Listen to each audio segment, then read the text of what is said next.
नमस्कार साथियों, मैं हूं सचिन कुमार निगम। आपके लिए बेहद खास 25 क्वेश्चन नॉन स्टॉप लेकर के आया जो बेहद खास होंगे आपके हिंदी के लिए। जी हाँ दोस्तों, आपका स्वागत है हिंदी क्लास के प्लेटफॉर्म पर, जहां पर आपको पूरे दिन मिलती रहती हैं लाइव क्लासें जो आपके लिए बेहद खास होते हैं। तो दोस्तों यहाँ पर आपकी चल रही है महामैराथन जो पूरे आपकी चलने वाली है 31 जनवरी तक, जब तक आपका सीटेट नहीं हो जाता। दोस्तों आप ज्वाइन कीजिएगा 11:30 बजे नित्य क्लासेस को, और आप चाहें तो आप हमसे भी जुड़ सकते हैं। आप नित्य क्लास के टेलीग्राम पर भी संपर्क कर सकते हैं, उससे जुड़ सकते हैं, आप उसे ज्वाइन कर सकते हैं। दोस्तों इसी शुभकामनाओं के साथ में आपको देते हुए शुभकामनाएं कि आपका लक्ष्य आपके करीब है, आप उसको हिट करें और आपको अनंत अनंत शुभकामनाएं। दोस्तों इसी के साथ बढ़ता हूं मैं आगे और लेता हूं पहला क्वेश्चन आपकी खिदमत में।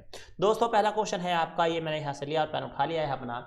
भाषा शिक्षण, देखिएगा यहाँ पर है भाषा शिक्षण में व्याकरण पढ़ने के लिए प्रयुक्त किया जाने वाला सिद्धांत या नियम है। अभी देखिए आप बताएंगे भाषा शिक्षण में व्याकरण पढ़ने के लिए प्रयुक्त किया जाने वाला सिद्धांत या नियम है। आवर्ती का सिद्धांत है आपका, अनुकरण का सिद्धांत है, आगमन एवं निगमन का सिद्धांत है, अनुबंध का सिद्धांत है। तो दोस्तों आप यहाँ पर देखेंगे राइट आंसर आपका क्या रहता है। क्वेश्चन आपके सामने, एक बार आप अगर सही से पढ़ते हैं, उसे अगर आप करते हैं तो आपको पढ़ना चाहिए। कभी कभी आप क्या करते हैं, भागा दौड़ी बड़े क्वेश्चन लेते हैं और उसको आप उसमें लास्ट में नहीं होता है। कई बार अधिकतर कई बार क्वेश्चनों में जो हमसे गलती होती है और नहीं हो जाए तो वहां पर दिक्कत आपके साथ में आ जाती है। तो यहाँ पर देखेंगे भाषा शिक्षण में व्याकरण पढ़ने के लिए प्रयुक्त किया जाने वाला सिद्धांत या नियम है। तो आवर्ती का सिद्धांत है, अनुकरण का सिद्धांत है, आगमन एवं निगमन का सिद्धांत है, अनुबंध का सिद्धांत है। दोस्तों अगर यहाँ पर देखा जाए तो आपके सामने आवर्ती का सिद्धांत, अनुकरण का सिद्धांत या आगमन एवं निगमन का सिद्धांत की आप बात करेंगे तो इसका राइट आंसर आपका आगमन एवं निगमन का सिद्धांत हो जाता है। देख सकते हैं आप भाषा शिक्षण में व्याकरण पढ़ने के लिए प्रयुक्त किया जाने वाला सिद्धांत या नियम है। तो दोस्तों आगमन एवं निगमन का सिद्धांत यहाँ पर हो जाता है। बढ़ते हैं आगे। भाषा शिक्षण की अनुवाद विधि है, बताएंगे यहाँ पर भाषा शिक्षण की अनुवाद विधि है। अब यहाँ पर भाषा शिक्षण की अनुवाद विधि कौन सी है ये आपको चुनना है। आपके सामने 4 यहाँ पर ऑप्शन दिए गए हैं, 4 में से आपको तय करना है कि इसमें से आपका आंसर क्या होगा। मैं आपको यहाँ पर पढ़ता हूँ एक बार फिर से, जो आपको समझ आ जाए कि यहाँ पर क्या है।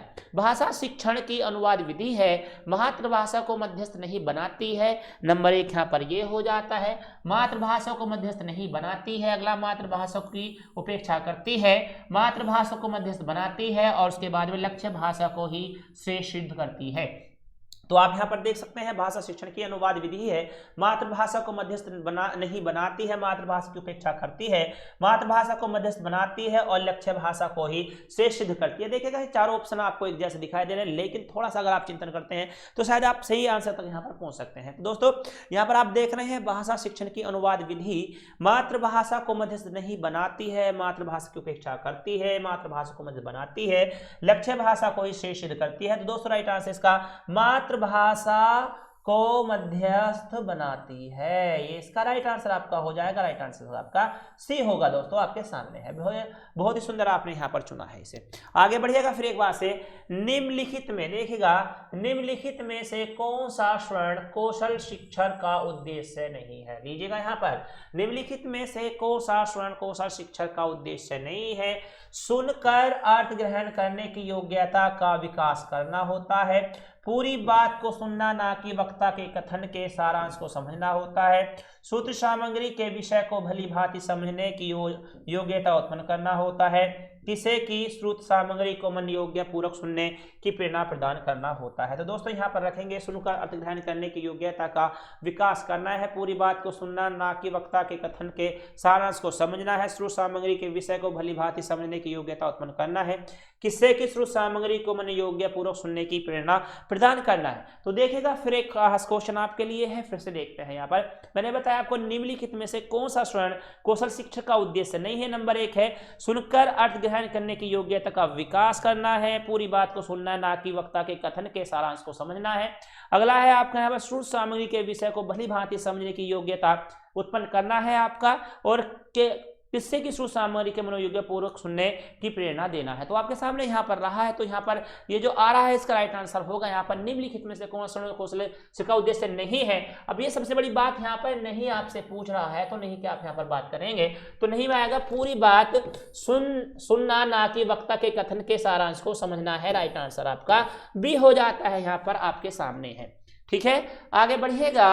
अगला है आपका भाषा की कक्षा में। देखिए भाषा की कक्षा में कौन सा शिक्षण युक्ति सबसे कम प्रभावी है, तो बताएंगे भाषा की कक्षा में कौन सी शिक्षण युक्ति सबसे कम प्रभावी है।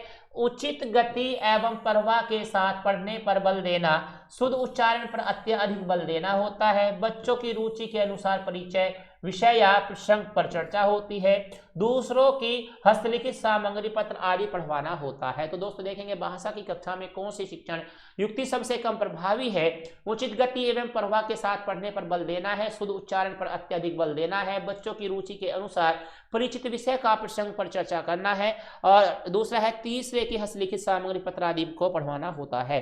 तो दोस्तों फिर से एक बार यहाँ पर लेंगे, सबसे क्वेश्चन आपके लिए दे रहा है कि सबसे कम प्रभावी है, यानी कि सारी चीजें हैं यहाँ पर, लेकिन सारी चीजों में सबसे कम प्रभाव वाली बात आपसे कर रहा है कि प्रभाव सबसे कम किसका। आप देखिए एक बार फिर से पढ़ते हैं, भाषा की कक्षा में कौन सी शिक्षण युक्ति सबसे कम प्रभावी है। ठीक है, सबसे कम प्रभावी वाली बात करनी है। उचित गति एवं प्रवाह के साथ पढ़ने पर बल देना है, बड़ी अच्छी बात है। उचित आपकी गति होनी चाहिए और प्रवाह आपका ठीक ठाक होना चाहिए, यानी कि आप जो पढ़ रहे हैं वो जिस फ्लो में आप पढ़ रहे हैं उसमें आ रहा है या नहीं आ रहा है। दूसरी बात है शुद्ध उच्चारण अत्यधिक बल देना चाहिए, बिल्कुल सही बात है। बोलते हुए स्पष्टीकरण जरूरी है। आप सूरज को सूरज कहेंगे तो अच्छा है, शाम को शाम कहेंगे, शासक को शासक नहीं कह सकते आप, है ना। हम रोजे को रोजा कहते हैं जबकि वो गलत हो जाता है आपका। तो इस तरह से कहीं ना कहीं गलती होती है उच्चारण में। बच्चों की रुचि के अनुसार परिचित विषय का प्रसंग पर चर्चा करना है। बच्चे की कम से कम रुचि देखनी चाहिए, बच्चा किस में रुचि ले रहा है किस में नहीं ले रहा। जो नहीं ले रहा चाह रहा उसमें आप जबरदस्ती करेंगे तो बच्चा नहीं कर पाएगा। तो अगला है दूसरों की हस्तलिखित सामग्री पत्र आदि पढ़वाना है। अब ये देखिएगा, दूसरों की लिखी हुई चीजों को पढ़वाना या उनके द्वारा कार्य करना वो आपके लिए अच्छा नहीं होता है दोस्तों। तो इसका राइट आंसर आपका डी होता है, दूसरों की हस्तलिखित सामग्री पत्र आदि पढ़वाना, ये आपका सबसे कम प्रभावशाली है दोस्तों। आगे लेंगे, लीजिएगा अभिप्रेरणा का सिद्धांत है। अब यहाँ पर देखेंगे, यहाँ पर अभिप्रेरणा का जो सिद्धांत है ये क्या है, इसमें विद्यार्थियों को प्रोत्साहित करने पर बल देता है। आपको बताना है विद्यार्थियों को अभ्यास करने के लिए कहता है, सीखी हुई बातों की पुनरावृत्ति करने के लिए कहता है, इसके बाद में उपरोक्त में से कोई भी नहीं है। तो देखेंगे अभिप्रेरणा का सिद्धांत है, विद्यार्थी को प्रोत्साहित करने पर बल देता है, विद्यार्थियों को अभ्यास करने के लिए कहता है, सीखी हुई बात की पुनरावृत्ति करने के लिए कहता है, उपरोक्त में से कोई भी नहीं है। तो लीजिएगा आपके सामने यहाँ पर रहेगा राइट आंसर इसका क्या होता है, आपको चुनना है इसके बारे में। यहाँ पर देखेंगे अभिप्रेरणा का सिद्धांत है, विद्यार्थियों को प्रोत्साहित करने पर बल देता है, विद्यार्थियों को अभ्यास करने के लिए कहता है, सीखी हुई बातों को पुनरावृत्ति करने के लिए कहता है, उपरोक्त में से कोई भी नहीं है दोस्तों। तो लीजिएगा आपके सामने है क्वेश्चन नंबर 5 आपको दिया है।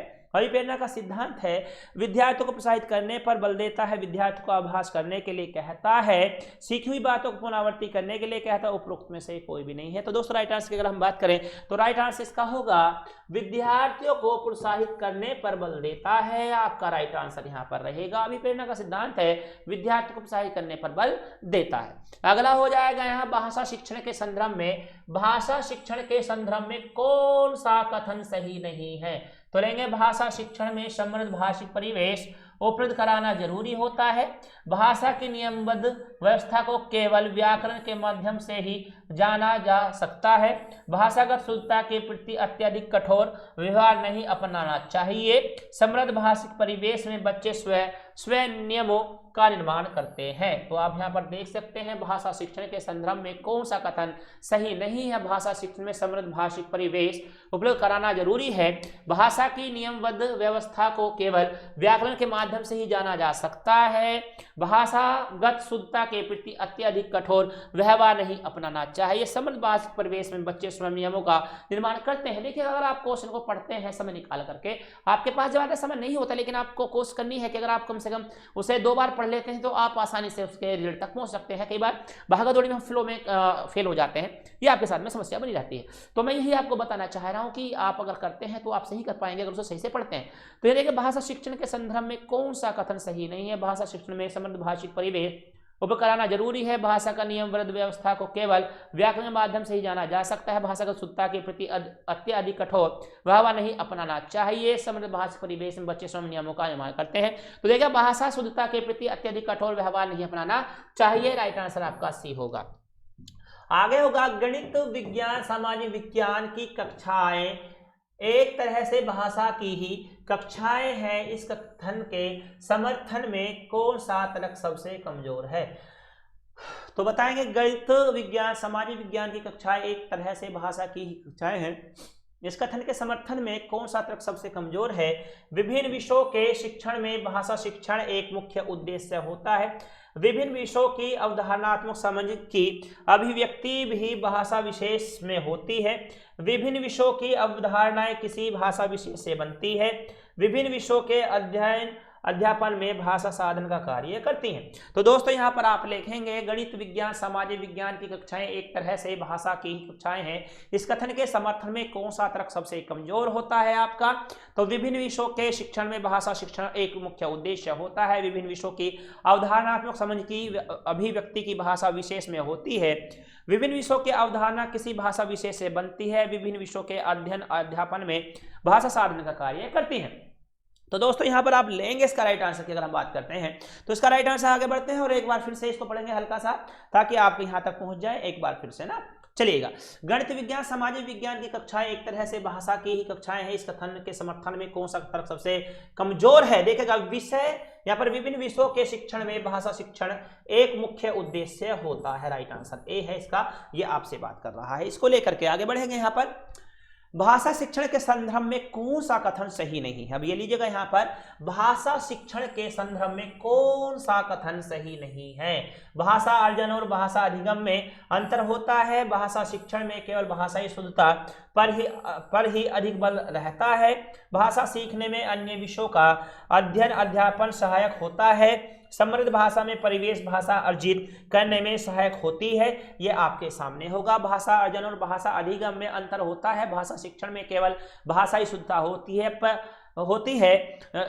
भाषाई शुद्धता पर ही अधिक बल रहता है। भाषा सीखने में अन्य विषयों का अध्ययन अध्यापन सहायक होता है। समृद्ध भाषिक परिवेश में भाषा अर्जित करने में सहायक होती है। तो दोस्तों यहाँ पर रखेंगे भाषा शिक्षण के संदर्भ में कौन सा कथन सही नहीं है। यहाँ पर नहीं की आपसे बात कर रहा है, इसको आपको याद रखना है। भाषा अर्जन और भाषा अधिगम में अंतर होता है। भाषा शिक्षण में केवल भाषाई शुद्धता पर ही अधिक बल देता रहता है। यहाँ राइट आंसर आपका बी होगा। और आप इसे देखेंगे, भाषा सीखने में अन्य विषयों का अध्ययन अध्यापन सहायक होता है। समृद्ध भाषा परिवेश में भाषा अर्जित करने में सहायक होता है। आगे बढ़ेंगे, कौन सा नियम, देखिएगा कौन सा नियम स्थूल ज्ञान से सूक्ष्म ज्ञान की ओर अग्रसर होने की बात कहता है? यहाँ पर ले लेंगे, कौन सा नियम स्थूल ज्ञान से सूक्ष्म ज्ञान की ओर अग्रसर होने की बात कहता है? ज्ञात से अज्ञात की ओर का है, अनिश्चित से अनिश्चित की ओर का है, पूर्ण से अंश की ओर का है, मूर्त से अमूर्त की ओर का है। तो लीजिएगा यहाँ पर फिर से एक बार, कौन सा नियम स्थूल ज्ञान से सूक्ष्म ज्ञान की ओर अग्रसर होने की बात कहता है? इसमें आपको रखना है इसका राइट आंसर क्या रहेगा।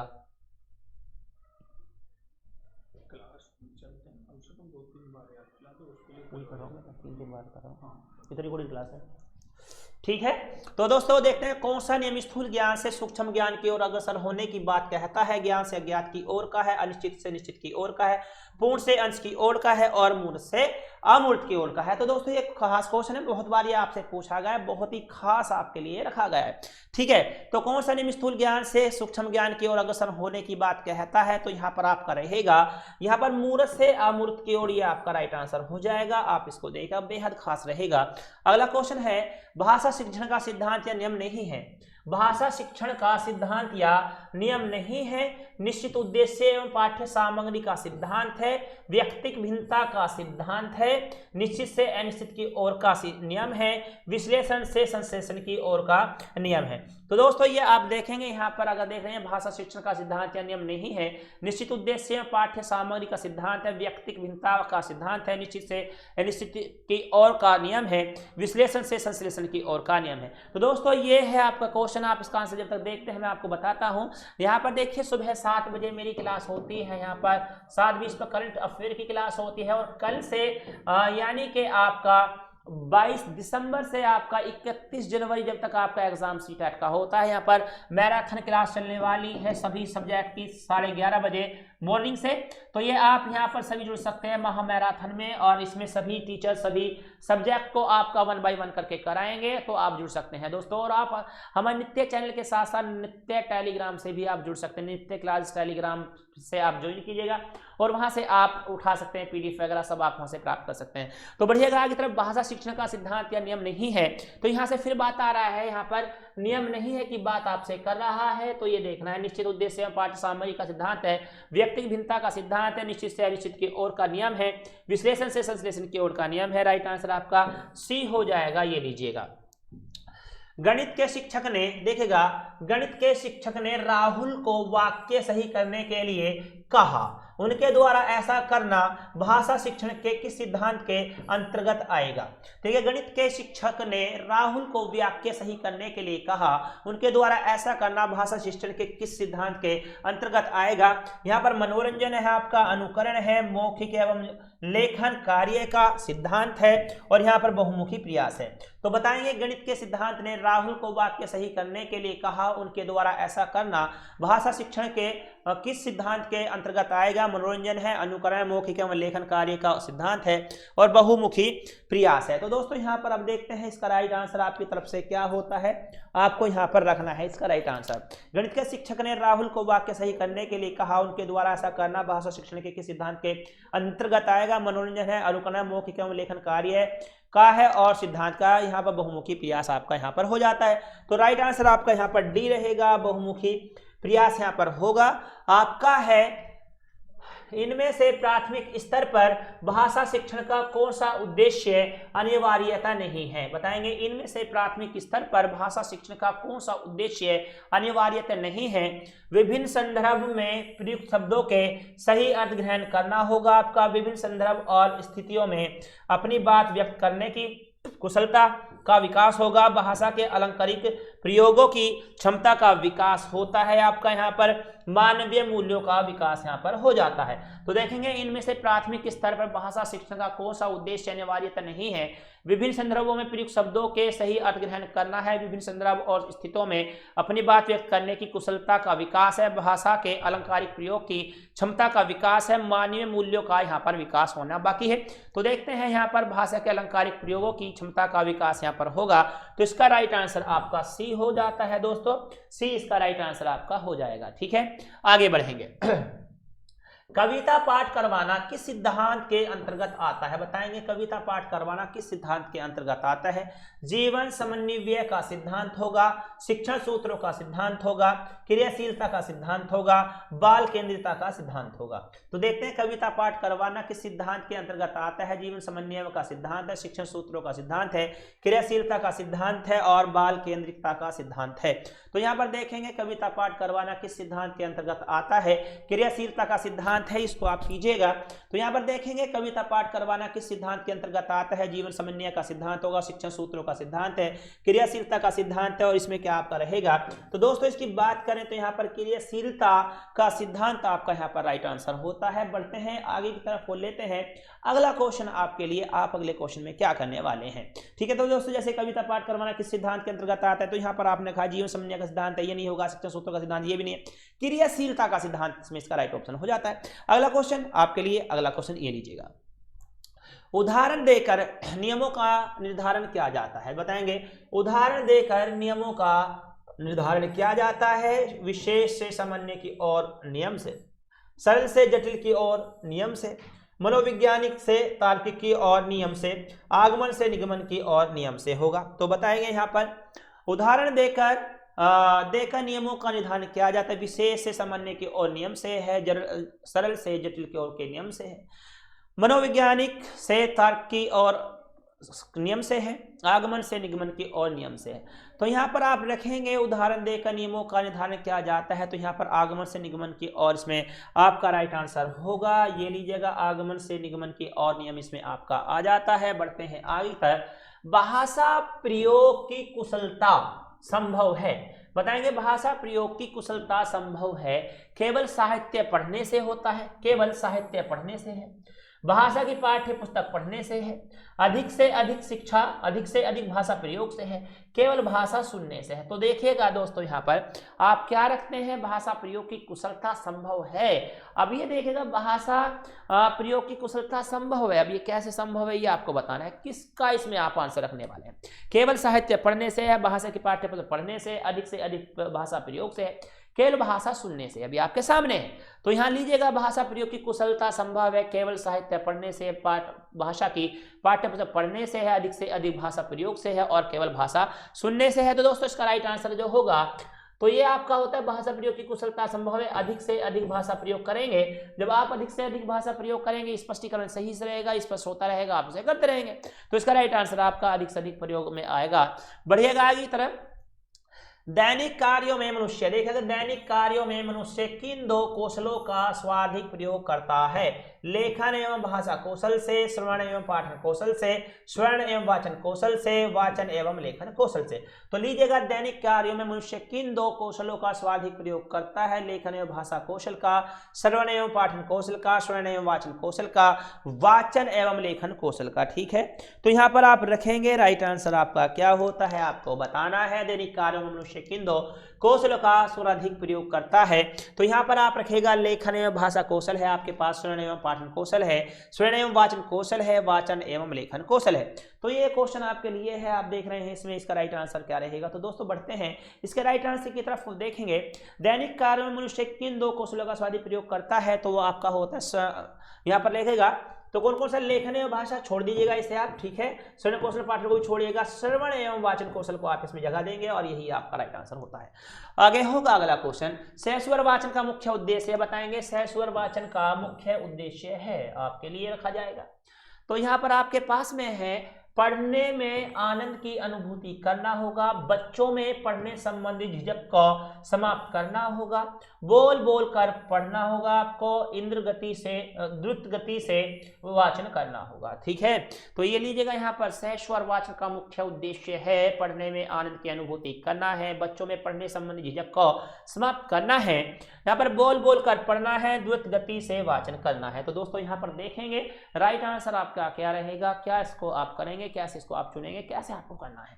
ठीक है, तो देखिए सहस्वर वाचन का मुख्य उद्देश्य है पढ़ने में आनंद की अनुभूति करना, बच्चों में पढ़ने संबंधी झिझक को समाप्त करना है, बोल बोल कर पढ़ना है, द्रुत गति से वाचन करना है। तो दोस्तों यहाँ पर अगर बात की जाए तो यहाँ पर देखेंगे बच्चों में पढ़ने संबंधी झिझक को समाप्त करना, इसका राइट आंसर आपका हो जाएगा। इनमें से किस प्रतियोगिता के लिए मौखिक अभिव्यक्ति की आवश्यकता नहीं होती है? बताएंगे यहाँ पर, इनमें से किस प्रतियोगिता के लिए मौखिक अभिव्यक्ति की आवश्यकता नहीं होती है?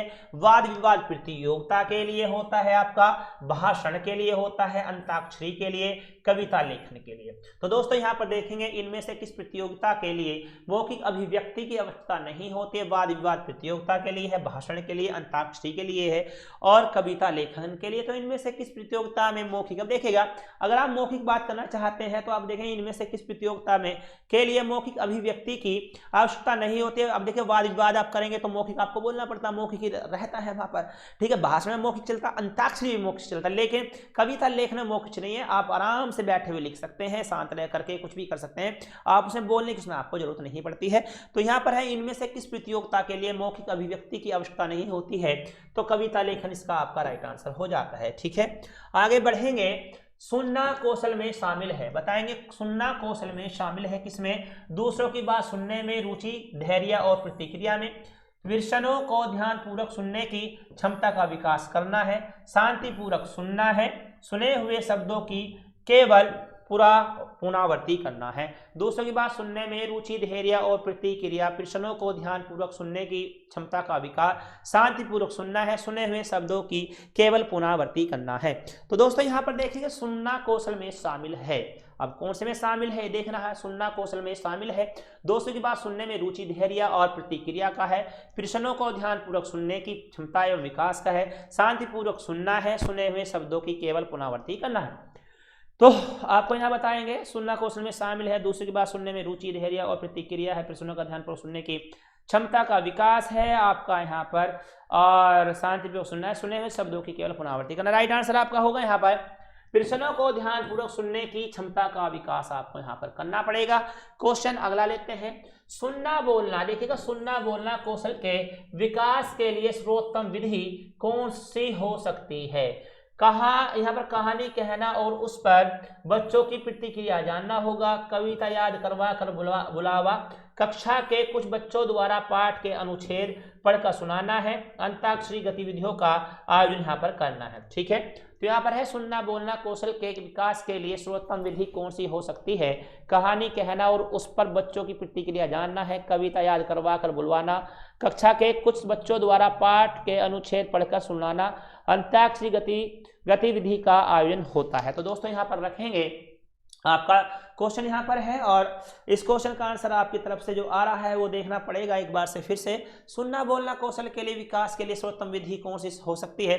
तो कहानी कहना और उस पर बच्चों की प्रतिक्रिया जानना। देखिएगा पहले कहानी कीजिएगा, फिर बच्चों से आप पूछ सकते हैं, जैसे नीचे लिखा होता है निष्कर्ष निकलता है, जिसके लेसन को आप पढ़ते हैं उसमें लिखा होता है निष्कर्ष क्या है, तो उसमें आप पूछ सकते हैं बच्चे को पढ़ाने के बाद में जब उससे पूछा जाता है तो वह बताता है कि यहाँ पर ऐसा हो सकता है। ठीक है, तो राइट आंसर आपका इसमें होगा ए। आगे बढ़ते हैं, अगला होगा क्वेश्चन आपके लिए आगमन विधि द्वारा व्याकरण। देखिए आगमन विधि द्वारा व्याकरण पढ़ाने में कौन सा शिक्षण सूत्र कार्य करता या करते हैं?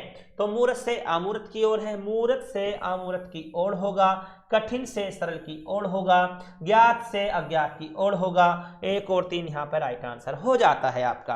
तो यहाँ पर है आगमन विधि द्वारा व्याकरण पढ़ने में कौन सा शिक्षण सूत्र कार्य करता है या करते हैं?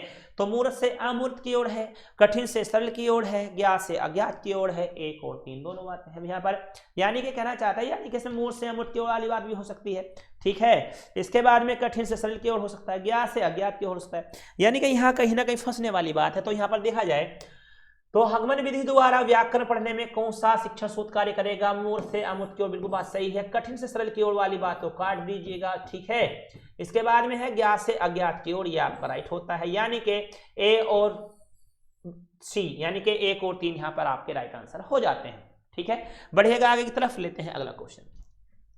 भाषा की शिक्षिका होने के नाते व्याकरण पढ़ाते हुए आपका उद्देश्य होगा। अब क्या उद्देश्य होगा? भाषा की शिक्षिका होने के नाते व्याकरण पढ़ाते हुए आपका उद्देश्य होगा बच्चों को व्याकरणिक नियमों से अवगत कराना होता है, बच्चों को भाषिक संरचनाओं से अवगत कराना होता है, बच्चों को वाक्य संरचना के नियम बताना होता है, भाषा को सदुपयोग करना सिखाना होता है।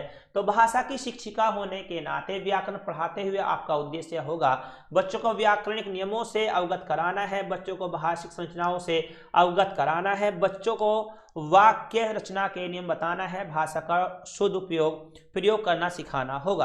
तो लेंगे भाषा की शिक्षिका होने के नाते व्याकरण पढ़ाते हुए आपका उद्देश्य होगा, तो राइट आंसर आपका भाषा का शुद्ध प्रयोग करना होता है, इसका राइट आंसर आपका डी है। ठीक है, आगे बढ़ेंगे। निगमन विधि है, अब यहाँ देखेंगे इसमें निगमन विधि आपका होता है, यहाँ किससे आएगा? नियम बताकर उदाहरण देना होगा, इसका राइट आंसर। उदाहरण देकर नियम समझाना होगा, इसका उदाहरण। भाषा का अनुसरण करने की विधि से होगा, बिना उदाहरण दिए भाषा सिखाना होगा। तो यहाँ पर आप बताएंगे निगमन विधि है, नियम बताकर उदाहरण देना है, उदाहरण देकर नियम समझाना है, भाषा का अनुकरण करने की विधि है, बिना उदाहरण दिए भाषा सिखाना होता है। तो देखते हैं निगमन विधि है, यहाँ पर नियम बताकर उदाहरण देना है, उदाहरण देकर नियम समझाना है, भाषा का अनुकरण करने की विधि है, बिना उदाहरण दिए भाषा सिखाना है। तो राइट आंसर आपका होगा नियम बताकर उदाहरण देना, इसका राइट आंसर आपका हो जाता है। चलेंगे आगे, लेते हैं यहाँ से 5वीं कक्षा की अध्यापिका। देखिएगा 5वीं कक्षा की अध्यापिका छात्रों को व्याकरण पढ़ाने के लिए प्रसिद्ध लेखकों की पुस्तकें पढ़ाती है, वह व्याकरण पढ़ाने के लिए किस विधि का प्रयोग करती है? तो है आगमन विधि है आपका, भाषा संग्रह विधि है, समवाय विधि है, सहसंबंध विधि है। तो यहाँ पर देखते हैं 5वीं कक्षा की अध्यापिका छात्रों को व्याकरण पढ़ाने के लिए प्रसिद्ध लेखकों की पुस्तक पढ़ाती है, वह व्याकरण पढ़ाने के लिए किस विधि का प्रयोग करती है? तो यहाँ पर रखेंगे 5वीं कक्षा की अध्यापिका छात्रों को व्याकरण पढ़ाने के लिए प्रसिद्ध लेखकों की पुस्तकें पढ़ाती है, वह व्याकरण पढ़ाने के लिए किस विधि का प्रयोग करती है? आगमन विधि है, भाषा सहसंकर विधि है, यहाँ पर आपका समवाय विधि है और सहसंबंध विधि है। तो क्वेश्चन नंबर 24 आपके सामने है, एक अच्छा क्वेश्चन आपको दिया है। फिर से 5वीं कक्षा की अध्यापिका छात्रों को व्याकरण पढ़ाने के लिए प्रसिद्ध लेखकों की पुस्तकें पढ़ाती है, वह व्याकरण पढ़ाने के लिए किस विधि का प्रयोग करती है? तो यहाँ पर आपको दिया आगमन विधि है, भाषा सहसंकर विधि है, आपका समवाय विधि है और आपका है सहसंबंध विधि। राइट आंसर इसका होगा भाषा सहसंकर विधि, इसका राइट आंसर आपका हो जाता है। अगला है आपका व्याकरण पढ़ाते हुए शिक्षक का उद्देश्य नहीं होता है। बताएंगे यहाँ पर क्या है व्याकरण पढ़ाते हुए शिक्षक का उद्देश्य नहीं होता है? रचनाओं का ज्ञान प्राप्त कर सके, छात्र शुद्ध एवं अशुद्ध भाषा में अंतर कर सके, छात्र केवल शुद्ध लेखन कर सके, छात्र शुद्ध उच्चारण कर सके। तो दोस्तों यहाँ पर आपके सामने व्याकरण पढ़ाते समय शिक्षक का उद्देश्य नहीं होता। छात्र भाषिक रचनाओं का ज्ञान प्राप्त कर सके, छात्र शुद्ध एवं अशुद्ध भाषा में अंतर कर सके, छात्र केवल शुद्ध लेखन कर सके और छात्र शुद्ध उच्चारण कर सकता है। यहाँ पर तो राइट आंसर आपका क्या रहेगा, यहाँ पर देखते हैं एक बार फिर से करेंगे। व्याकरण पढ़ते हुए शिक्षक का उद्देश्य नहीं है, यहाँ नहीं वर्ड यूज आ रहा है, इसको ये ध्यान से देखना पड़ेगा आपको। तो छात्र भाषिक रचनाओं का ज्ञान प्राप्त कर सकता है, नहीं होता है, देखेगा ये ठीक है। छात्र शुद्ध एवं अशुद्ध भाषा में अंतर कर सकता है, ये बात भी सही है। छात्र केवल शुद्ध लेखन कर सकता है, ये बात आपके यहाँ पर गलत है, शुद्ध लेखन कर सकता है, छात्र शुद्ध उच्चारण कर सकता है। तो राइट आंसर इसका सी था। तो दोस्तों ये थी आज की हमारी क्लास और मैं आपको फिर से बता देता हूँ, मेरी क्लास यहाँ पर प्रतिदिन सुबह आती है 7 बजे करंट अफेयर की क्लास होती है और ये आपकी 7:20 पर शुरू होती है करंट अफेयर। दूसरा यहाँ पर मेरी दूसरी क्लास है आपकी दोपहर 1 बजे इतिहास की क्लास होती है, आप उसे भी ज्वाइन कर सकते हैं, ठीक है। ये दूसरी क्लास है। तीसरी क्लास मेरी यहाँ पर होती है दोपहर 3 बजे, ठीक है। ये आपकी हिंदी क्लास होती है और ये 3 क्लासें मेरी यहाँ पर प्रतिदिन आती हैं और इससे अलग आपकी ऑफलाइन वीडियो भी आती है। लेकिन दोस्तों 22 दिसंबर 2020 से आपकी महामैराथन क्लास 11:30 बजे यहाँ पर शुरू हो रही है नित्य चैनल पर आपकी CTET के लिए। तो दोस्तों आप CTET ज्वाइन कर सकते हैं और जो साथी चाहते हैं मुझसे जुड़ना वो मेरे नंबर पर 9917421293 पर आप मुझे व्हाट्सएप कीजिए और हाय लिखिए अपने नाम के साथ में और भेज दीजिए, तो आपको मैं नोटिफिकेशन भेजता रहूँगा। और आप नित्य क्लास को सब्सक्राइब कीजिएगा, लाइक कीजिएगा, कमेंट कीजिएगा और इसके साथ साथ में आप नित्य क्लास चैनल को आप ज्वाइन भी कीजिएगा टेलीग्राम पर, आपके लिए ये सबसे ज़्यादा बेनिफिट होने वाला है। तो दोस्तों मैं यहाँ से आपसे लेता हूँ विदा और मिलता हूँ आपसे अगली वीडियो में, तब तक के लिए मुझे दीजिएगा अनुमति। Good day, good luck, good bye, जय।